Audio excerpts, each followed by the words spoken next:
नमस्कार आणि स्वागत आहे. हा कार्यक्रम तुमच्यापर्यंत आणला आहे माइंडस्टिक्स फाउंडेशन ट्रस्टने. आज आपण वेल्डिंगच्या दुनियेतल्या एका अशा चॅलेंजवर बोलणार आहोत जे अनेकांना खूप अवघड वाटतं. हो, आपण बोलतोय कास्ट आयर्न वेल्डिंगबद्दल. पण खरं सांगू, यामागचं तंत्र आणि विज्ञान एकदा का समजलं ना की हे काम वाटतं तितकं अवघड नाही.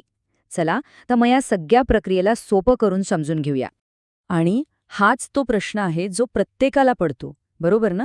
की वेल्डिंग टॉर्च लावला रे लावला की कास्ट आयर्नला तडे का जातात? याचं उत्तर कुठे बाहेर नाही तर या धातूच्या आत त्याच्या स्वभावातच दडले. हे बघा, कास्ट आयर्नचा स्वभाव ना तो जरा दुहेरी असतो. म्हणजे एका बाजूला तो प्रचंड मजबूत आहे, तुम्ही त्यावर कितीही दाब द्या तो तुटणार नाही. पण दुसरीकडे तो तितकाच ठिसूळ आहे, म्हणजे त्याला थोडंसं जरी ताणलं किंवा खेचलं ना की तो लगेच तुटतो. आणि वेल्डिंगची उष्णता नेमकं हेच करते, ती धातूला पसरायला आणि आकुंचन पावायला भाग पाडते, ज्यामुळे एक प्रकारचा ताण तयार होतो आणि मग काय, त्याला तडे जातात. म्हणूनच यशस्वी वेल्डिंगची पहिली पायरी मशाल पेटवणं नाहीये, तर आपण नक्की कोणत्या धातूवर काम करतोय हे ओळखणं आहे.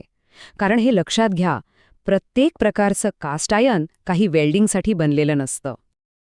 आणि इथेच खरी परीक्षा सुरू होते, ग्रे आणि व्हाईट कास्ट आयर्नमधला फरक ओळखण्याची.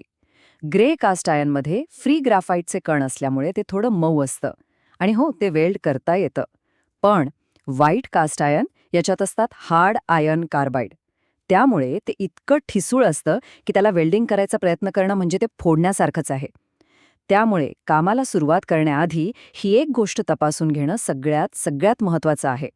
या दोन मुख्य प्रकारांशिवाय मॅलिएबल आणि नॉड्युलर कास्ट आयर्नसारखे इतरही प्रकार आहेत. हे जास्त लवचिक आणि टिकाऊ असतात. पण आज आपलं लक्ष पूर्णपणे वेल्डिंग करता येणाऱ्या प्रकारांवर असणार आहे. ठीक आहे, तर आता आपण आपल्या धातूला ओळखलं आहे. आता वळूया प्रत्यक्ष कृतीकडे. मी मगाशी म्हणालो तसं कास्ट आयर्न वेल्डिंग म्हणजे एखाद्या शस्त्रक्रियेसारखंच आहे. अगदी प्रत्येक टप्पा काळजीपूर्वक आणि अचूकपणे पार पाडावा लागतो. आणि ही प्रक्रिया आपण 3 मुख्य टप्प्यांमध्ये विभागून पाहणार आहोत. चला तर मग, पहिला टप्पा आहे सूक्ष्म तयारी. एक गोष्ट नेहमी लक्षात ठेवा, यशस्वी वेल्डचा पाया हा त्याच्या तयारीत असतो. खरं तर असं म्हटलं जातं की वेल्डिंगची मशाल पेटवण्याआधीच आपलं 90% काम झालेलं असतं. कारण तयारी जितकी पक्की तितकाच वेल्ड मजबूत आणि टिकाऊ होणार. आणि तयारीची सुरुवात होते ती कडांच्या योग्य रचनेपासून. जर तुमचा तुकडा 3 मिलीमीटरपेक्षा जाड असेल तर तुम्हाला 90 अंशांची व्ही आकाराची खाच तयार करावी लागेल. असं का? कारण यामुळे वितळलेला धातू फक्त वरच्यावर न राहता थेट जोडाच्या मुळापर्यंत पोचतो आणि एक अभेद्य मजबूत जोड तयार होतो. यानंतर येते आपली दुहेरी स्वच्छता मोहीम.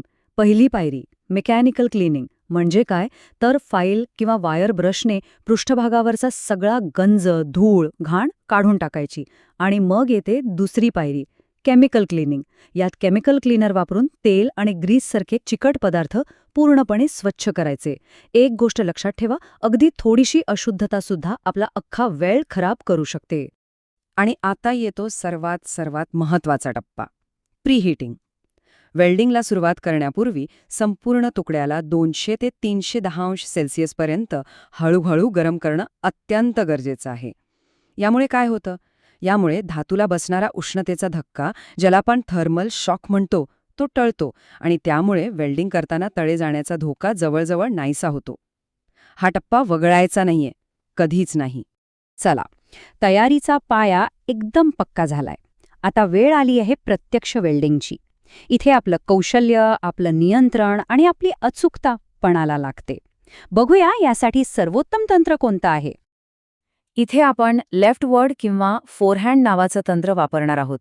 यात ब्लोपाईपचा कोन 60 ते 70 अंशावर ठेवायचा आणि फिलर रॉडचा कोन 40 ते 50 अंशावर.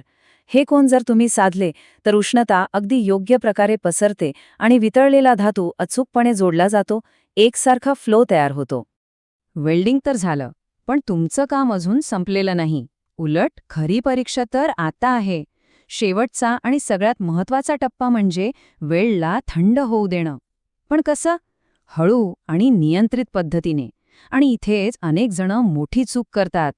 एक गोष्ट कायमची लक्षात ठेवा, वेगाने थंड होणं हे कास्ट आयर्नचं सर्वात मोठं शत्रू आहे. त्यामुळे वेल्डिंग झालेला भाग लगेच हवेवर उघडा सोडू नका. त्याला चुन्याच्या ढिगाऱ्याने झाका किंवा राखेमध्ये पुरा किंवा मग कोरड्या वाळूत ठेवा. ह्या पद्धतींमुळे तो भाग अत्यंत हळू आणि एकसारखा थंड होतो, ज्यामुळे स्ट्रेसमुळे तयार होणारे क्रॅक पूर्णपणे टाळता येतात. ठीक आहे, प्रक्रिया तर आपण समजून घेतली, पण कोणत्याही लढाईसाठी योग्य शस्त्रांची गरज असतेच, नाही का? मजबूत वेल्डसाठी योग्य फिलर रॉड आणि फ्लक्स निवडणं हे सुद्धा तितकंच महत्त्वाचं आहे. बघूया ही निवड कशी करायची. हा नियम अगदी सोपा आहे. तुम्ही ज्या धातूवर काम करत आहात त्यासाठी बनवलेलाच फिलर रॉड वापरा. यात कोणतीही तडजोड चालणार नाही. उदाहरणार्थ, जर तुम्ही कास्ट आयर्नवर काम करत असाल तर सुपर सिलिकॉन कास्ट आयर्न रॉडच वापरावा लागेल. चुकीचा रॉड वापरलात तर वेल्डवरून चांगला दिसेल, पण आतून तो कमकुवत राहील. आणि मग येतो फ्लक्स. फ्लक्स म्हणजे काय, तर आपल्या वेल्डिंग प्रक्रियेतली स्वच्छता टीम. ही एक प्रकारची पावडर असते जी वेल्डिंग करत असताना धातूच्या पृष्ठभागावर तयार होणारे ऑक्साईड्स आणि इतर अशुद्ध घटक विरघळून बाजूला करते. यामुळे आपला वेल्ड पूल एकदम स्वच्छ राहतो आणि एक मजबूत जोड मिळतो. तर ह्या सगळ्या प्रक्रियेचं सार काय आहे? आपण जे काही शिकलो ते आपण 3 सोप्या सुवर्ण नियमांमध्ये मांडू शकतो. हे नियम पाळले तर कास्ट आयर्न वेल्डिंगमध्ये यश तुमचं आहे.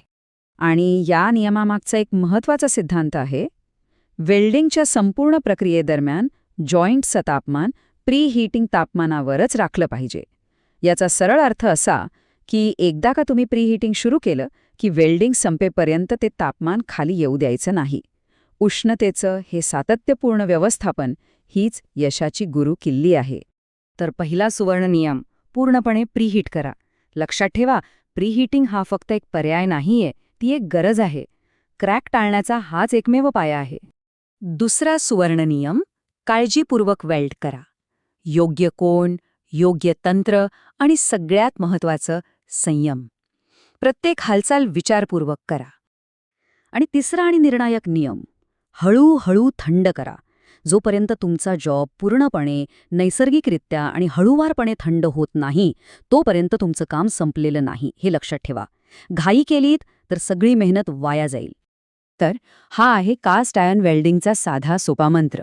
प्रीहीट करा, काळजीपूर्वक वेल्ड करा आणि हळूवारपणे थंड होऊ द्या. ही रणनीती आता आपल्या सगळ्यांना माहितीये. मग आता विचार करा, या ज्ञानाचा वापर करून असा कोणता अवघड वाटणारा प्रोजेक्ट आहे जो आता आपण सहजपणे पूर्ण करू शकतो?